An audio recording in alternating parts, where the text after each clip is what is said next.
and a Friday night sky full of bruised clouds driving farther from civilization toward a little cabin it rented at Miller's Hollow.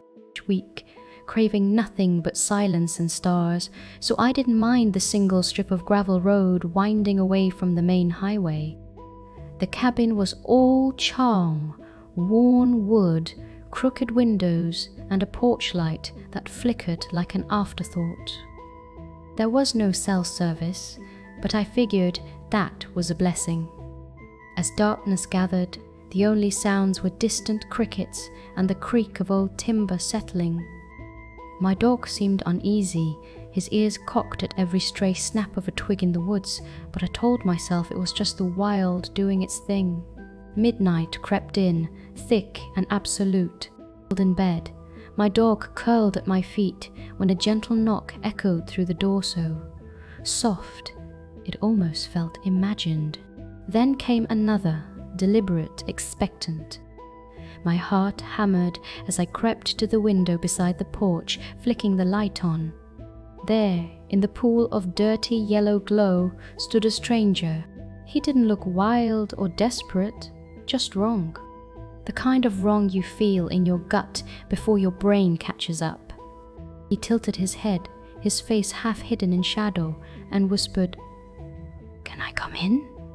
He offered no reason. I tried to be brave, but the world outside that thin pane of glass felt suddenly predatory. I tried to sound tough.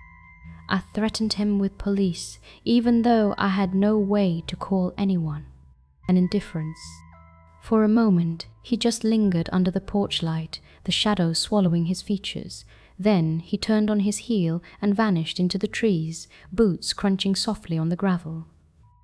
My dog pressed against me, growling low, as headlights flickered to life beyond the window, backing away down the drive.